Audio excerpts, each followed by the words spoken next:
এবারে ইউরোপের কিছু খবর। মহান বিজয় দিবস উপলক্ষে জার্মান বিএনপির উদ্যোগে রবিবার জার্মানির ফ্রাঙ্কফুর্টে হয়ে গেল এক দোয়া ও আলোচনা সভা। জার্মানি থেকে এই সংবাদ পাঠিয়েছেন আমাদের জার্মান প্রতিনিধি হাবিবুর রহমান হেলাল। মহান বিজয় দিবস উপলক্ষে গত ২৬ ডিসেম্বর জার্মানির ফ্রাঙ্কফুর্ট শহরে এক দোয়া ও আলোচনা সভার আয়োজন করা হয়। প্রথমেই শহীদ মুক্তিযোদ্ধাদের প্রতি সম্মান জানিয়ে দাঁড়িয়ে ১ মিনিট নীরবতা পালন করা হয় এবং পবিত্র কোরআন থেকে তেলাওয়াত করে তাদের আত্মার মাগফিরাত কামনা করে দোয়া করা হয়। সভায় বক্তারা তারেক জিয়াকে তার নতুন পদে দায়িত্ব গ্রহণ করার জন্য অভিনন্দন জানান। এছাড়াও বিএনপির নেতাকর্মীদের পর হামলা ও শহীদ রাষ্ট্রপতি জিয়া রহমানের নাম বিভিন্ন প্রতিষ্ঠান থেকে মুছে ফেলার তীব্র প্রতিবাদ জানান। সভায় সভাপতিত্ব করেন মনিরুল ইসলাম Minu.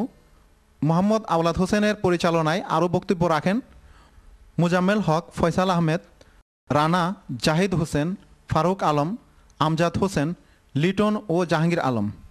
Habibur Rahman Helal, channel I news, Germany.